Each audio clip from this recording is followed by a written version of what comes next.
Bonjour à tous, bonjour à toutes et bonjour à tous, et bienvenue dans ce webinaire d'un nouveau genre. C'est une grande première à laquelle vous allez assister aujourd'hui.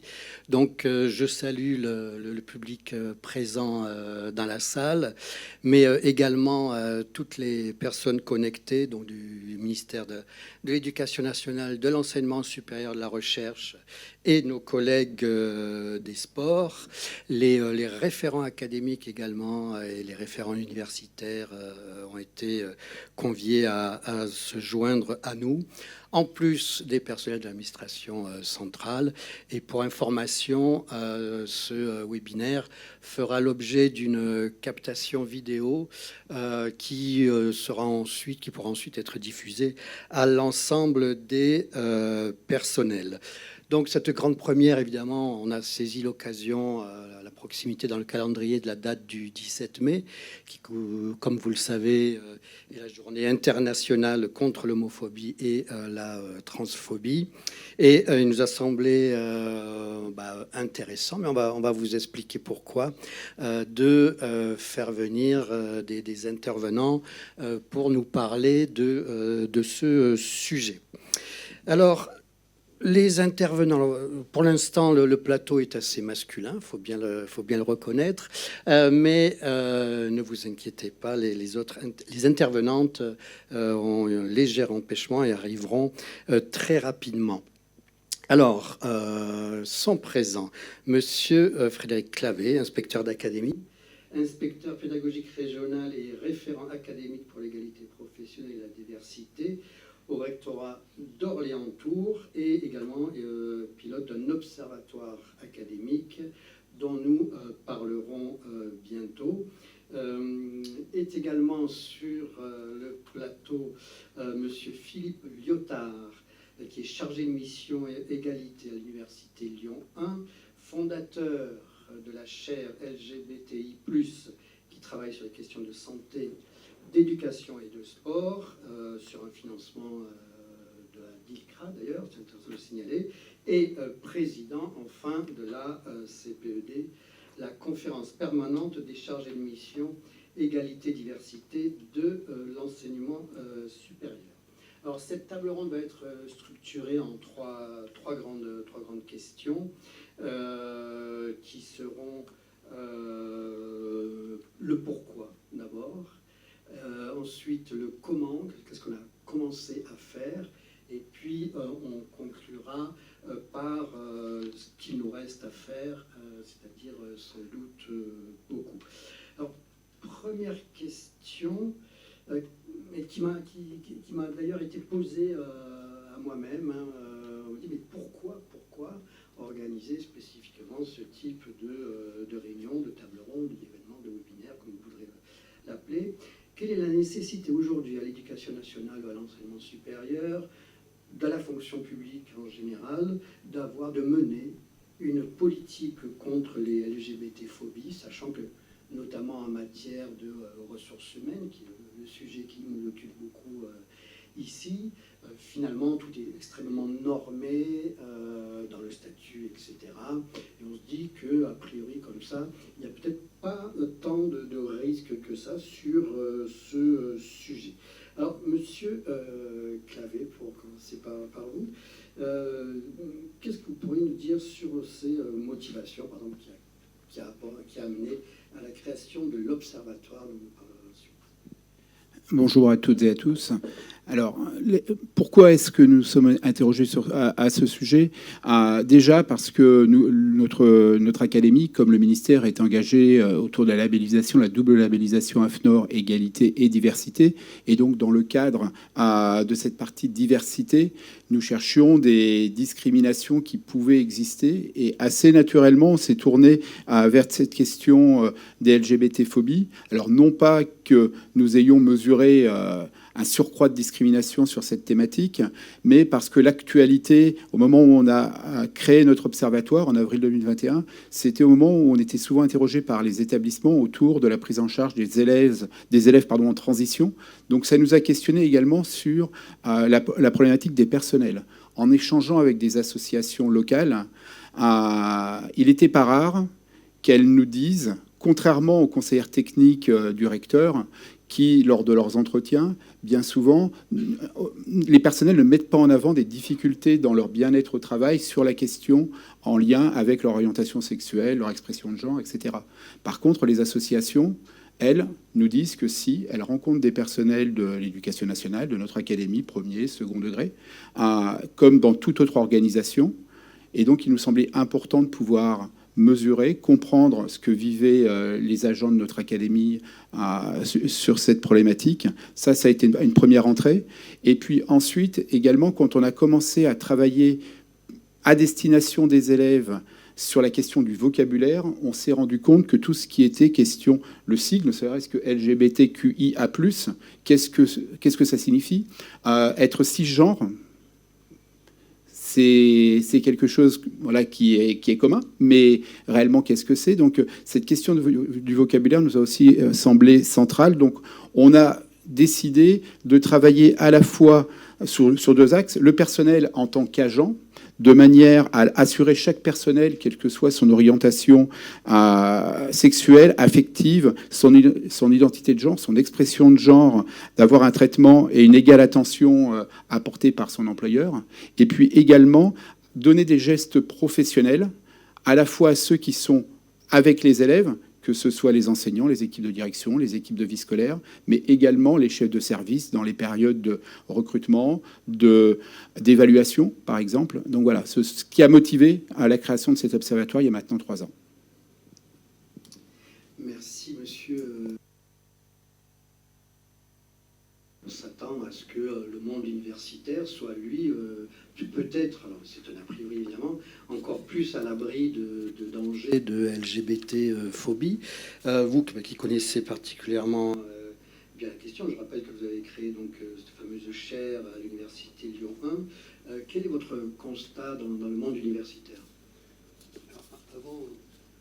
Avant d'aller sur le monde universitaire, je voudrais répondre à votre première question, qui est quelle est la nécessité aujourd'hui de lutter contre ce qu'on peut appeler la haine, la discrimination à l'égard des personnes qui rentrent dans cette catégorie, effectivement, qui est à travailler, lesbiennes, gays, bi, trans, intersexes, queer, etc. Alors la première chose, c'est qu'on est déjà dans un environnement qui est l'environnement européen, et nous sommes dans un État qui lutte légalement contre les discriminations. C'est le premier cadre, c'est le cadre légal.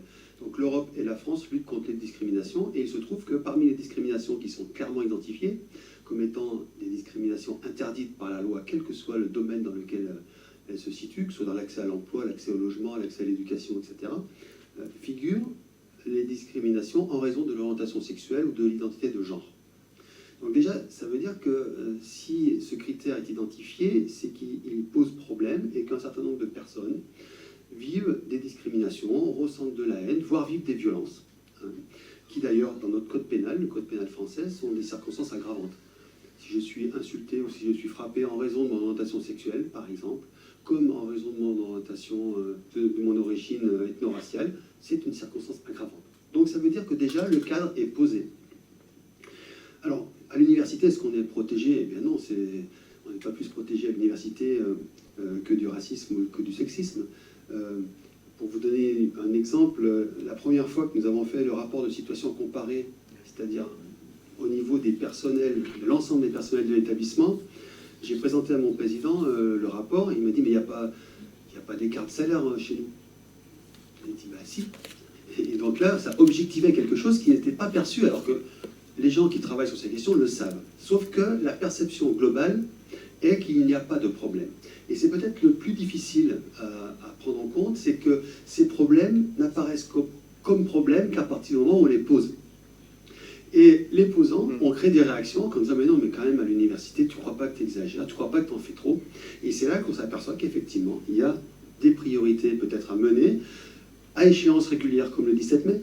C'est pas lutter contre les discriminations, c'est effectivement toute l'année, mais aujourd'hui, durant cette semaine, ça permet de mettre la visibilité sur des violences et des discriminations qui sinon restent relativement invisibles, y compris pour le personnel. Et je prendrai un dernier petit exemple.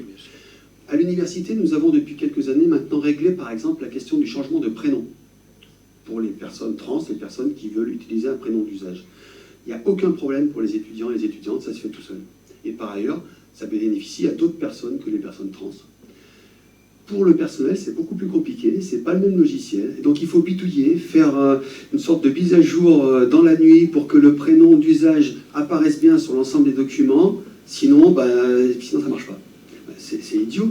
C'est juste une question de logiciel. Mais tant que cette question de logiciel, qui concerne effectivement une minorité quantitative de personnes, n'est pas posée, cette minorité quantitative de personnes est soumise à des formes de discrimination indirecte, liées à un traitement du personnel qui n'avait pas anticipé cette possibilité il y a quelques années.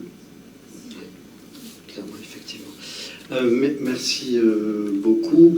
Je vous propose de passer à la deuxième question que j'avais annoncée tout à l'heure, et puis ça me donne l'occasion d'accueillir Madame Catherine Tripon, que je remercie, Madame Tripon, qui est porte-parole et administratrice nationale de l'association L'Autre Cercle, qui est un acteur français de référence de l'inclusion des personnes LGBT+, dans le monde du travail. Et je dis dans le monde du travail parce qu'effectivement, ce qui est particulier dans votre cas, c'est que vous travaillez aussi bien pour le secteur privé que le secteur public. Et pour finir sur cette première question, Madame Tripon, vous qui avez donc justement une expérience des deux secteurs, dites-nous, est-ce que, à votre connaissance, je sais que vous avez déjà beaucoup travaillé avec le secteur public également, la fonction publique est-elle à l'abri des LGBT-phobies ? Alors, oui. Bonjour, désolé pour mon retard, mais voilà, le 17 mai, ça commence la veille et l'avant-veille, et on enchaîne les interventions. Il n'y a pas de secteur ni protégé, ni plus compliqué.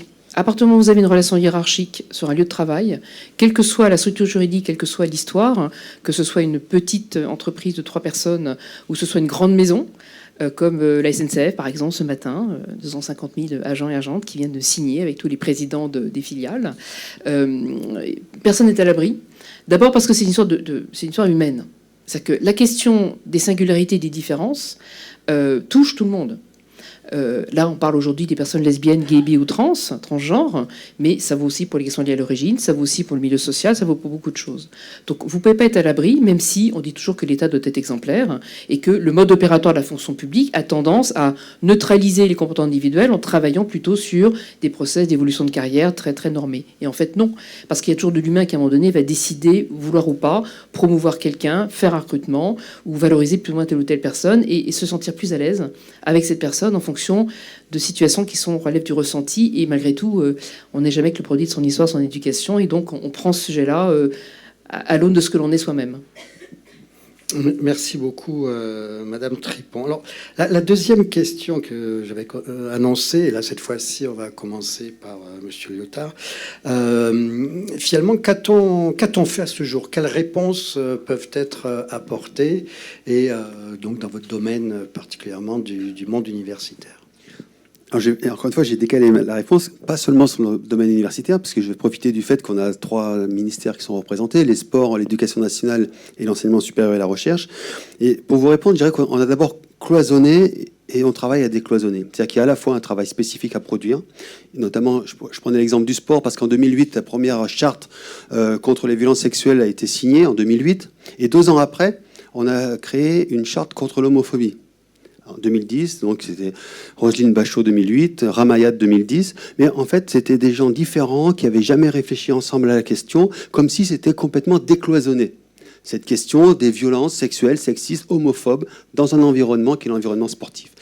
Et par ailleurs, donc on s'aperçoit qu'il y a la nécessité de poser des moments, de poser des actions spécifiques, tout en respectant une vision globale, c'est ce que vous venez de dire, qui intègre les différents types de discrimination, les différents stéréotypes. Et donc, on a travaillé à décloisonner, je dirais, parce que, en fait, c'est par la force des choses.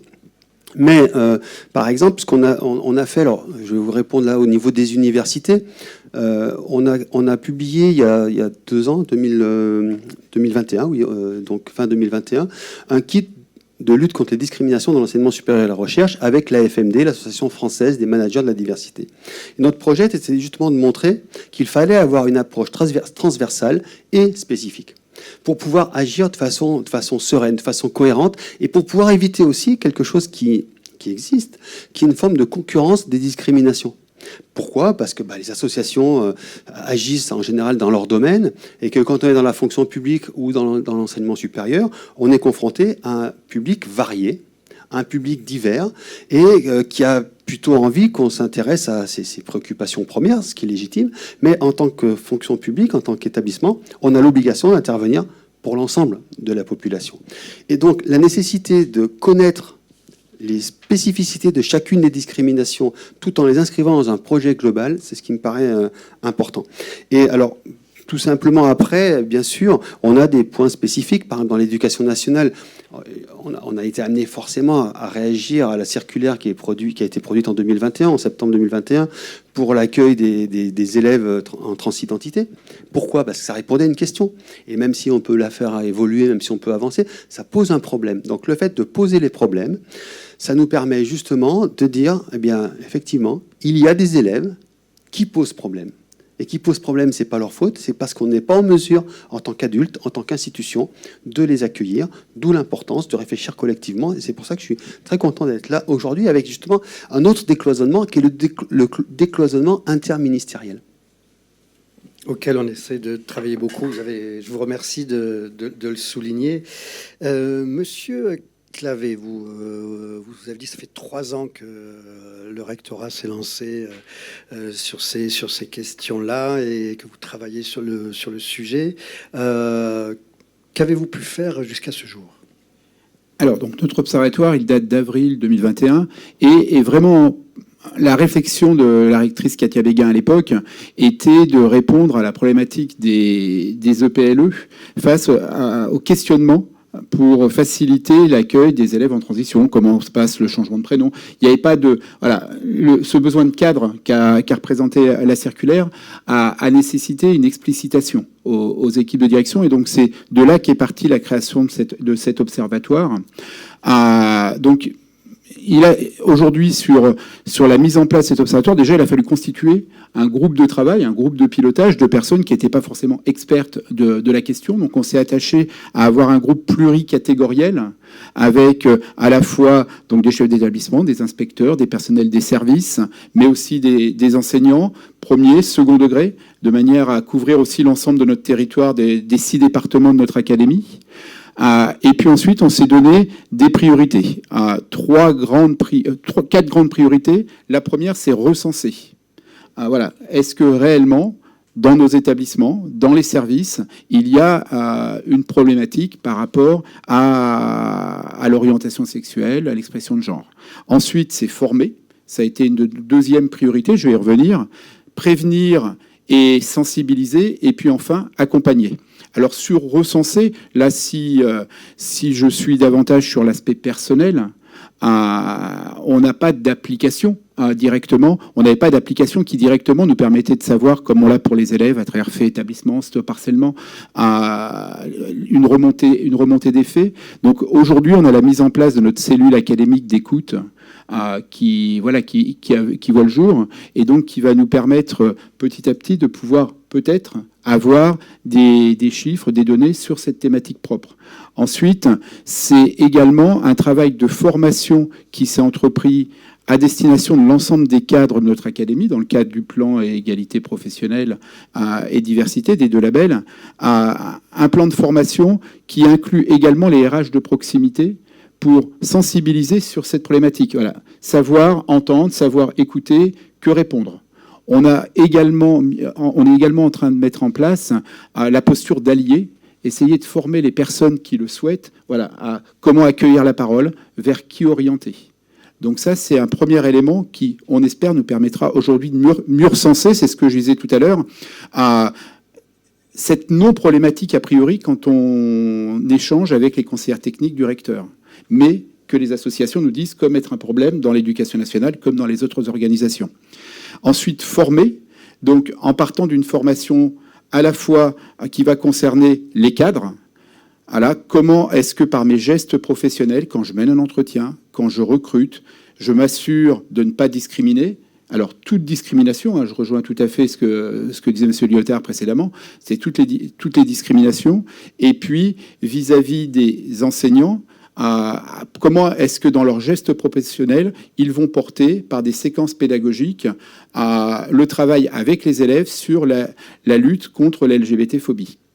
Donc ça, deuxième axe, prévenir, sensibiliser. Alors bien entendu, la journée du 17 mai, c'est une date qui est importante, mais pas que. On essaye dans l'académie depuis 2 ans, on met en place le chemin de l'égalité et la diversité, qui est une quinzaine de sensibilisations avec des conférences, avec des ateliers pour les personnels, avec des expositions. Donc l'an passé, on avait accueilli le mouvement UP et le magazine Têtu qui avaient rencontré des personnels sur cette question.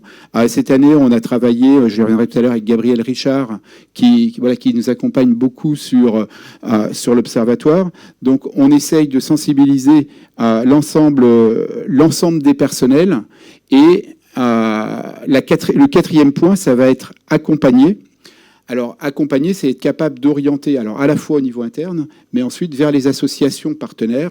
Et c'est la raison pour laquelle, comme je le disais tout à l'heure, dans notre observatoire, on n'est pas des spécialistes à l'origine de cette question. Donc, on a souhaité s'entourer de spécialistes. J'en nommerai 4. Tout d'abord, donc Christophe Desportes-Guillou de l'association GAGL 45, avec qui on travaille très régulièrement, qui nous alerte sur des situations, mais également qui nous conseille quel message passer aux familles, au personnel. Gabrielle Richard, donc, qui est sociologue du genre et chercheuse à l'université Paris-Est Créteil. Sarah Durocher, qui est directrice nationale de la Fédération des maisons des lycéens et expériences associatives. Et dans le cas de notre observatoire, on travaille avec des élèves du CAVL. Et puis enfin, à Didier Chevrier, qui est présent ici, qui est vice-président de l'Université d'Orléans et référent égalité et diversité, également, qui nous accompagne sur ces questions. Donc voilà, ça nous semblait important de s'appuyer sur des personnes qui sont expertes sur ces sujets. Vous réunissez toutes les compétences, effectivement. Madame Tripon, je ne sais pas ce qui vous vient en tête, vous, 1 ou 2 exemples de politiques, d'actions menées par d'autres ministères ou d'autres entités publiques dont on pourrait éventuellement s'inspirer. Alors, d'abord, bravo, là, il y a tout, hein, c'est parfait, il n'y a plus qu'à dupliquer rectorat par rectorat, c'est très facile. Franchement, on part d'une base, il y a évidemment une intervention associative. Ce qu'on a fait, j'ai une petite incidence qu'on évoquait tout à l'heure, le ministère de l'Enseignement supérieur et de la Recherche, on voit bien que même les étudiants entre eux peuvent être discriminants. On a vu passer le WhatsApp raciste dans une grande école de commerce dans le nord de la France. Et bien sûr, c'est souvent un sujet qui est compliqué. Et c'est pour ça qu'on a étendu la charte de l'enseignement supérieur, enfin la charte d'engagement LGBT+, à l'enseignement supérieur qu'on a lancée avec Sylvie Retailleau au mois d'octobre. Parce que ça concerne aussi effectivement les élèves, les étudiantes et étudiants. Mais aussi la question évidemment des parents d'élèves. C'est aussi un sujet qui est compliqué. Alors, je ne vais peut-être pas l'aborder ici particulièrement parce qu'on est l'éducation nationale, le secteur public, mais tous les établissements confessionnels sous contrat avec l'État. Qu'est-ce qu'on fait avec ça ? Voilà. Je pose ça sur la table, ça mettra le temps que ça mettra, mais c'est aussi un sujet parce que c'est un sujet qui regroupe quand même beaucoup d'élèves. Sur les ministères, en fait, vous connaissez bien ces grandes administrations, elles sont compliquées à bouger. On est toujours sur une base un petit peu de volontarisme, c'est incarné par quelques personnes. On a besoin aussi de rôles modèles. Les rôles modèles, donc des personnes qui sont directement concernées par les critères dont on parle et qui démontrent qu'on est bon professionnellement, qu'on peut être soi-même et donner envie aux personnes d'être elles-mêmes. Parce que ce qui est un enjeu aujourd'hui pour vous dans l'éducation nationale, c'est que les jeunes n'ont pas envie de se cacher comme leurs aînés. Ça reste compliqué pour eux parce qu'il y a une particularité qu'il faut qu'on comprenne, et moi je le dis dans des comités exécutifs de grandes entreprises qui découvrent finalement ce sujet-là, c'est que quand on est un enfant est porteur d'un critère discriminant, il est toujours légitime dans sa famille. En revanche, quand on se rend compte qu'on n'est pas comme ses petits camarades, on doit commencer par oser le dire aux parents. Je dis ça parce que si vous êtes un petit juif, ses parents sont juifs, les noirs, les parents sont noirs ou domiens. Mais le petit gamin, petite gamine qui n'est pas comme ses petits camarades, il doit commencer par avoir l'attention de ses parents. Donc quand vous commencez comme ça, vous avez du harcèlement à l'école. On a malheureusement des cas tragiques qui sont relevés par les médias. Que ça continue en enseignement supérieur ou dans l'enseignement professionnel, lycée professionnel et autres, quand vous rentrez dans la vie d'adulte, c'est compliqué. Donc l'enjeu, il est avant tout de donner confiance, donner des signaux forts. Ce que vous faites aujourd'hui, au sein du rectorat. Ce que vous faites également dans votre organisation, c'est de montrer que ce n'est pas normal qu'il y ait des personnes aujourd'hui qui ne soient pas à l'aise et qui ne puissent pas être elles-mêmes. Ce n'est pas normal que quelqu'un, quand il subit une discrimination, malgré... Voilà, ça fait un moment que les rectorats, enfin, même les consignes des ministères de l'Éducation nationale successifs, je me souviens du premier sujet à l'époque, ça remonte à quelques années maintenant, quand dans les objectifs de la rentrée, sur les 7 objectifs, il y en avait un justement de lutter, alors on parlait de l'homophobie ailleurs, nous maintenant on dit lesbophobie, parce que les lesbiennes sont encore moins visibles que les gays, on a bien sûr la biphobie, et bien sûr les personnes qui font leur transition, qui donc sont beaucoup plus visibles pour le coup. Mais tout ça mis bout à bout, la question c'est pas tellement les bonnes pratiques. Franchement, elles sont résumées là. Et ce que vous faites, vous, c'est ce que peut faire la SNCF, ce que peut faire une entreprise de droit privé. On le sait. La question, c'est comment on lève les freins de celles et ceux qui pensent que c'est pas un sujet, ça relève de la vie privée, ce qui est tout à fait vrai par ailleurs. Mais comment on fait pour libérer la parole lorsque ça se produit ? Parce que, évidemment, plus vous êtes une grande organisation, plus il y a des risques de discrimination, de comportements racistes, antisémites, LGBT-phobes et bien sûr sexistes. Donc la question, c'est comment on identifie assez tôt, on repère le dysfonctionnement. Soit ça passe par des équipes internes, des référents, soit effectivement ce sont les enseignants qui sont formés, mais en même temps les enseignants, c'est un peu comme des managers de proximité dans une entreprise privée. C'est que quand il y a un conflit, ils ne savent pas forcément comment gérer. On ne leur donne pas les clés pour gérer. Et même s'il y a une injonction qui est loin d'être paradoxale au niveau de la hiérarchie du rectorat, voire même du ministre ou de la ministre, à un moment donné, quand on vit ça sur le terrain, localement, c'est plus compliqué. Et puis, voilà, il y a des vents contraires. Donc, tout l'enjeu aujourd'hui des ministères, c'est comment on fait changer le regard des personnes qui sont assez opposées et qui ont du pouvoir pour bloquer les choses ou freiner. Évidemment, la force d'inertie d'une grande administration, vous connaissez parfaitement. Et toutes les démarches volontaristes, même en matière d'éducation tout court, sans parler des questions de discrimination, à un moment donné se heurtent. On n'a jamais fait comme ça, c'est pas comme ça qu'on fait, on parle pas de ça. Donc, on ne peut pas rentrer en frontal, les gens sont comme ils sont, et puis les Français n'aiment pas trop le changement. Donc il faut y aller avec subtilité, il faut faire preuve de pédagogie. Et puis permettre effectivement des personnes concernées qui sont bien sûr protégées dans leur évolution de carrière, parce que c'est aussi l'enjeu, quand on se rend visible, parfois ça produit des effets, pas tout de suite, mais 2-3 ans après, finalement on ne va pas le choisir lui, on va lui refuser effectivement sa demande de mutation, parce que tu comprends, à l'époque, etc. Et ça, on ne le maîtrise pas, et c'est très, très diffus.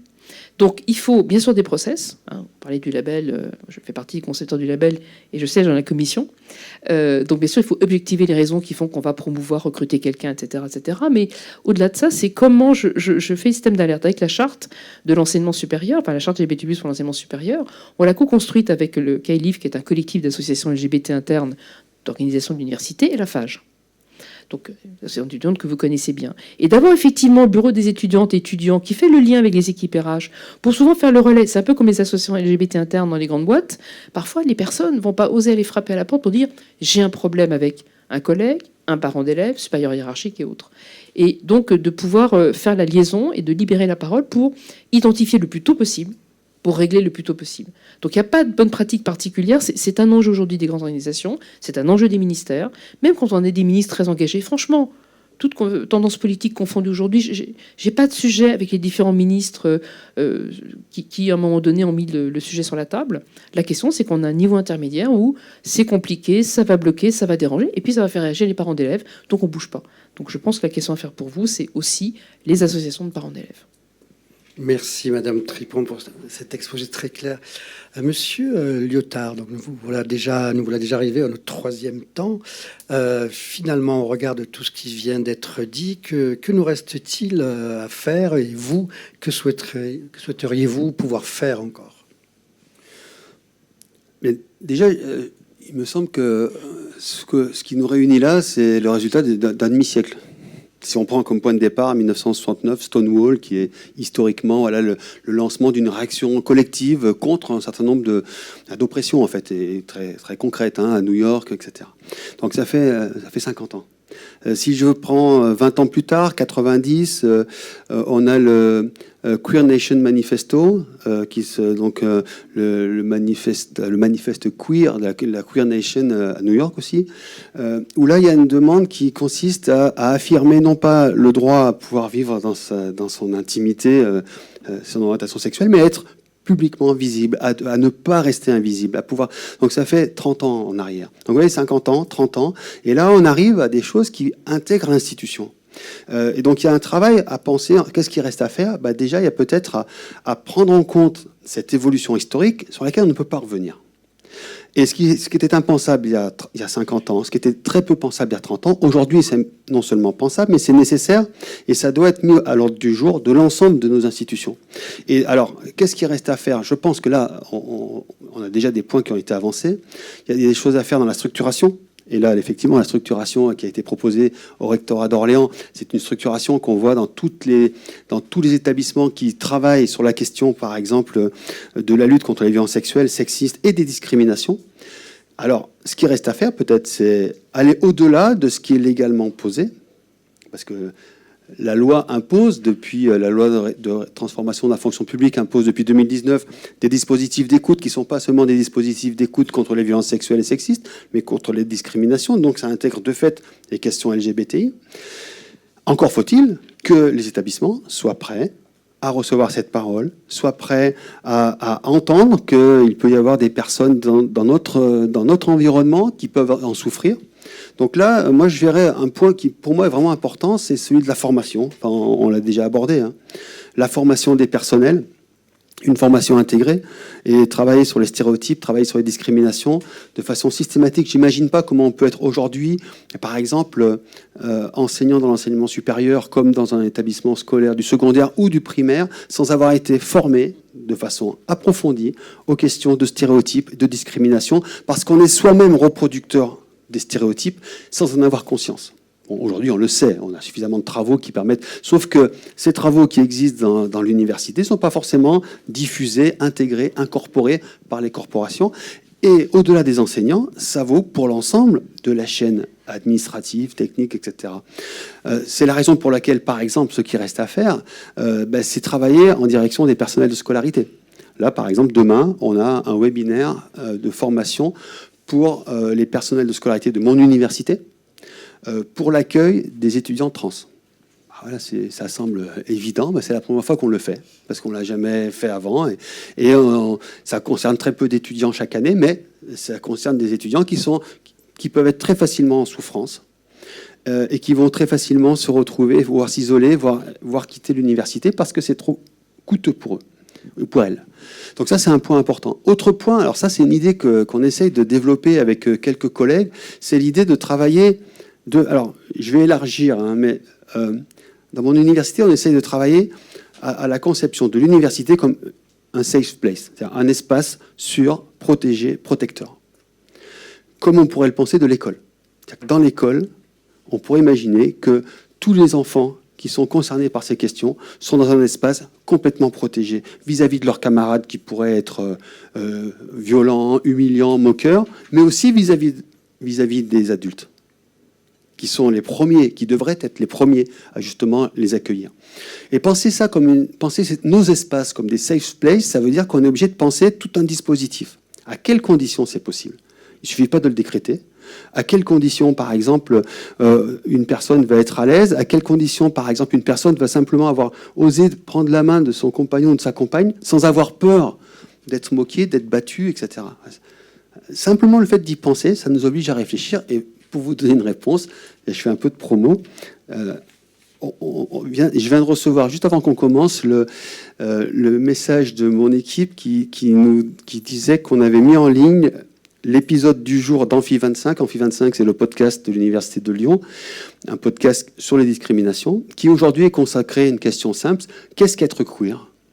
Voilà. Donc, c'est une question simple, parce qu'il y a plein de gamins qui se posent la question. Est-ce que je suis queer? Est-ce que je suis un vrai queer ou une vraie queer? C'est quoi? Et puis, c'est une réponse aux personnes concernées, c'est une réponse aux personnes non concernées, mais qui se disent, mais de quoi ils parlent? Comme tout à l'heure, on parlait, c'est quoi être cis? C'est quoi être trans? C'est quoi? Voilà. Donc ça, c'est des questions auxquelles on essaie de répondre. Et ça, ce qui reste à faire, c'est multiplier ces initiatives, non pas forcément en attendant que ça soit descendant et que ça vienne du ministère, même si le ministère de l'Enseignement supérieur a aussi produit un guide, il y a 2 ans, mais aussi à partir des initiatives de terrain qui sont les endroits où on voit émerger les problèmes concrets. Et si on a des relais au niveau des rectorats, si on a des relais au niveau associatif, et si les établissements sont volontaires et moteurs, il n'y a aucune raison qu'on ne puisse pas continuer à avancer. Merci beaucoup. Avant de repasser la parole à Monsieur Clavé, je vais poser la question à Madame Salle, qui est haut fonctionnaire à l'égalité, la diversité et la prévention des discriminations au ministère de la Culture, que nous sommes heureux de recevoir ici, parce que le ministère de la Culture a été pionnier sur ces questions-là, et notamment grâce à votre action. Alors, Madame Salle, nous en étions à la question, mais que nous reste-t-il à faire, vous, par exemple, au ministère de la Culture, qu'est-ce qui, d'après vous, est encore devant vous pour avoir une politique de lutte contre les LGBT-phobies efficace? D'abord, je vous prie de m'excuser, un retard inexcusable, mais lié à une panne de métro, donc j'ai dû faire une bonne partie du chemin à pied. Excusez-moi encore. Donc, je rejoins en retard ce débat. Le ministère de la Culture, me semble-t-il, a, en matière de lutte contre les discriminations en général et de promotion de l'égalité entre les femmes et les hommes et de la diversité, ce qui inclut évidemment l'ensemble des sujets liés à l'orientation sexuelle et à l'identité de genre, une responsabilité au moins double. À l'égard d'abord de ses propres personnels, bien sûr, des personnes qui travaillent au ministère, dans tous les établissements publics, dans le réseau des 99 établissements d'enseignement supérieur culture. Nous avons des écoles d'art, des écoles d'architecture, la FEMIS, l'Institut national du patrimoine, l'école du Louvre, et nous savons que nous retrouvons dans nos établissements d'enseignement supérieur les mêmes questions, les mêmes interrogations, à la fois de la part des élèves, nous avons 37 000 étudiantes et étudiants, de la part des directions des écoles, de la part des personnels enseignants, que les questions qui se posent dans l'ensemble de l'enseignement supérieur. Mais au-delà, me semble-t-il, de cette responsabilité particulière à l'égard des personnes qui travaillent dans des institutions culturelles proches du ministère, comme nos établissements publics, ou sous la tutelle du ministère, comme l'ensemble du réseau des structures culturelles sur l'ensemble du territoire, nous avons également, me semble-t-il, une responsabilité dans la mesure où nous produisons, au sens très large du terme, des contenus culturels. Le contenu culturel, qu'est-ce que c'est? Ça peut être un film, une série télévisée, un jeu vidéo, ça peut être une exposition, ça peut être un spectacle de musique, de danse, de théâtre. La palette des productions culturelles est très, très large. Et il me semble que nous avons également la responsabilité de faire passer au travers de ces productions culturelles, quelle qu'en soit la nature, le statut, les caractéristiques, nous avons une responsabilité en matière justement de contenu et de déconstruction des stéréotypes, toute forme de stéréotypes, mais notamment ceux qui atteignent à la dignité des personnes qui ont une identité sexuelle, une orientation sexuelle ou une identité de genre différente. Et il me semble que en travaillant avec, et c'est ce que nous faisons depuis maintenant un peu plus de 5 ans, à la fois avec l'ensemble des associations de cette, qui œuvrent de façon extrêmement efficace et volontariste sur ces sujets. Nous travaillons évidemment avec les autres ministères, mais nous travaillons également avec les producteurs et productrices de contenu, avec par exemple les entreprises qui travaillent dans le monde du jeu vidéo. Nous travaillons également beaucoup, et je pense que là nous tenons un sujet majeur qui est celui des manuels scolaires.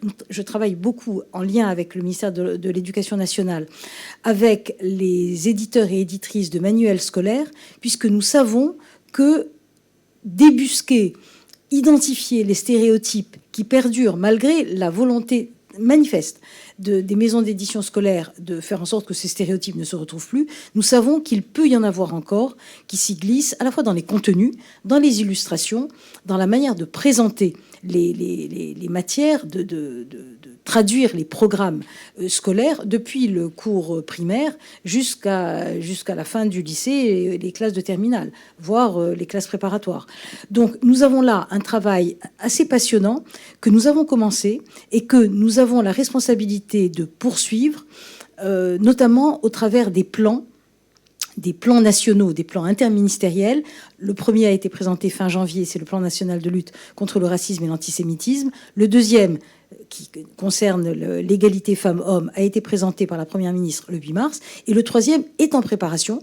Nous y travaillons et précisément, il aura à énumérer, à identifier, à définir une série de mesures qui permettront de lutter efficacement entre 2023 et 2027 contre les LGBT-phobies. Et il nous semble que cette échelle interministérielle est la bonne pour précisément,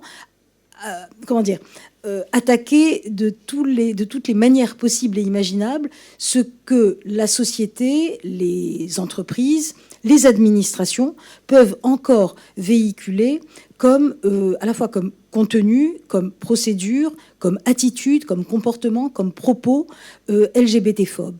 Et je crois, nous avons évidemment, sans être particulièrement remarquable en la matière, nous avons au sein du ministère de la Culture engagé à la fois des campagnes de formation, de sensibilisation, de communication. Nous avons adhéré dès 2018 à la charte de l'autre cercle et nous allons entamer un processus de resignature, de nouvelle signature de la charte en nous assignant des objectifs plus élevés, plus ambitieux en la matière. Et nous allons faire en sorte également que le plus grand nombre possible de nos écoles adhèrent à la charte spécifique de l'autre cercle sur l'enseignement supérieur, de façon à ce que ces actions soient traduites et soient incarnées, appropriées par le plus grand nombre possible de structures. Parce que travailler depuis le ministère, son administration centrale, c'est très bien, mais nous devons impérativement irriguer l'ensemble des territoires. Nous avons des directions régionales, nous travaillons avec un tissu de structures culturelles extrêmement variés, nombreux, implantés partout sur l'ensemble du pays, et en métropole, dans les territoires ultramarins. Et nous sommes convaincus qu'il y a là une action profonde à mettre en œuvre et que ces outils que nous allons définir à l'échelle interministérielle auront à s'incarner partout. Et je constate avec encore assez d'effarement que dans tel ou tel établissement public, à l'occasion de la journée de demain, du 17 mai, des affiches posées par l'une des organisations syndicales représentatives du ministère et annonçant une réunion d'information sur les LGBT-phobies demain, ces affiches ont été déchirées, ont été vandalisées, pas plus tard qu'hier. On est en 2023, un grand établissement public culturel a eu en son sein une action de vandalisme à l'égard d'une affiche annonçant une heure d'information syndicale sur les LGBT-phobies. Donc c'est dire à quel point le chemin, vous demandiez s'il y avait encore à faire, bien sûr, et beaucoup, et toujours, et avec une énergie, un volontarisme et une détermination inentamée. Merci beaucoup, Madame Salle. Alors, enseignement supérieur, culture, éducation nationale, tout ça, ce sont trois mondes très, très proches. Monsieur Clavé, je vous pose la même question. Que nous reste-t-il à faire ? Alors, il reste à faire beaucoup. Par rapport à ce que disait Madame Tripon, le travail avec les parents d'élèves, c'est quelque chose qu'on avait pu échanger lors d'une première réunion qui avait été organisée au mois de février et où dans les observatoires, voilà, on a vraiment diagnostiqué qu'il y avait cette nécessité de travailler avec les parents d'élèves qu'on fait sans doute pas suffisamment aujourd'hui. L'enseignement privé sous contrat, c'est également quelque chose qui nous questionne et on va travailler avec les directeurs diocésains pour voir comment est-ce qu'on peut, à l'échelle académique, travailler dans ces établissements avec ces personnels. De manière plus pragmatique sur notre observatoire et en lien avec les personnels, on s'est donné trois choses qui vont voir le jour sur le début de l'année scolaire prochaine. La première, c'est un baromètre académique de mesure des discriminations qu'on va mettre en place tous les 2 ans et qui servira à mesurer l'ensemble des discriminations, mais aussi plus spécifiquement en lien avec la problématique LGBT, avec des avancées alors qui paraissent presque rien, mais par exemple, la première question, ça sera « Êtes-vous un homme, une femme non binaire ?» Ne serait-ce que ça, c'est un progrès, c'est un progrès important. Ensuite, on travaille depuis plusieurs mois à l'idée, on avait vu avec l'Université d'Orléans, de Tours, et puis avec Gabriel Richard, on souhaiterait mettre en place, et normalement ça devrait pouvoir aboutir sur le début de l'année scolaire prochaine, sur un travail de recherche pour dresser un état des lieux du bien-être au travail des personnels de l'académie. Comme je vous disais, vraiment, nous, notre problématique, ça a été de se rendre compte qu'entre le message que nous passent les associations et les retours que l'on a des personnels de l'éducation nationale, on est sur une divergence assez importante. Donc on se dit que la recherche universitaire peut nous aider à mesurer le bien-être des personnels. Et enfin, la troisième voie, c'est pareil. Depuis maintenant 3 ans, on a le souhait de mettre en place une charte inclusive. Donc j'avais pris contact avec l'autre cercle. Au niveau académique, c'est vrai que c'est plus difficile. Donc j'avais sollicité M. Reynaud, voir comment est-ce que l'académie pouvait éventuellement contribuer, si le ministère en était d'accord, sur la mise en place d'une charte inclusive du ministère de l'Éducation nationale, pour lequel l'Académie Orlentour est prête à travailler, avec l'idée qui est portée par M. le recteur, c'est que l'académie s'engage à travers cette signature, mais que les SDEN, les départements s'engagent, que chaque EPLE s'engage et que chaque personnel également s'engage, avec l'idée que ça dépasse, comme vous le disiez, l'organisation, mais qu'on aille au plus proche de chacun et mettre chacun face à un peu à ses responsabilités. Donc voilà, ça, ce sont les aspects concrets qui devraient voir le jour assez rapidement. Et puis après, on a un autre sujet sur lequel on commence à réfléchir, ce sont les espaces. Alors, espace pour les élèves, mais également espace pour les personnels. Comment est-ce que, voilà, on peut mettre fin au choix, quand on va aux toilettes, de faire le choix si on est un homme ou une femme. Comment travailler sur des choses qui paraissent comme ça assez simples à réaliser, mais qui aujourd'hui sont pas communément dans la réflexion, y compris les architectes, quand on a de nouveaux établissements qui se mettent en place. Et puis, la chose sera gagnée, comme vous disiez tout à l'heure, lorsque, par exemple, quand on a un pot de fin d'année, le personnel ne se pose pas la question de savoir s'il peut venir avec son ami IE, qu'il soit gay, lesbien, hétéro, quoi que ce soit. Merci beaucoup. Alors, nous avons déjà légèrement dépassé le temps imparti, mais Madame Tripon, peut-être rapidement, est-ce que vous, les perspectives que vous voyez sur tout cela, sur le travail qui reste à accomplir dans le secteur public, sur quoi voudriez-vous mettre l'accent? Alors, je veux dire, c'est un travail permanent, hein. De la même façon que je dis que la diversité, ça ne se décrète pas, l'inclusion non plus. Ça se construit durablement et surtout, tout ça reste très fragile. Dès qu'on touche aux droits humains, c'est très fragile. Les droits des femmes, on peut être remis en cause au sein de l'Europe et ça ne sera jamais complètement acquis. Donc, c'est pour ça que les process, les procédures, en plus, vous êtes des grandes maisons d'administration, quand les choses sont bordées, carrées, avec des règles très précises écrites, on a du mal à en sortir. C'est pour ça que c'est parfois compliqué de faire des pas de côté sur des sujets un peu nouveaux. Mais moi, d'abord, je suis optimiste parce que c'est très compliqué. On a un accroissement des agressions sur les personnes LGBT+, au sein de l'Europe et aussi en France. Donc le corollaire, c'est du coup moins de visibilité pour les personnes. Mais de l'autre côté, il y a de plus en plus d'employeurs publics et privés qui se disent c'est un sujet incontournable. Il y a un rajeunissement de nos élites qui rentrent aujourd'hui à des fonctions de direction de services déconcentrés et autres, ou de filiales ou d'établissements privés.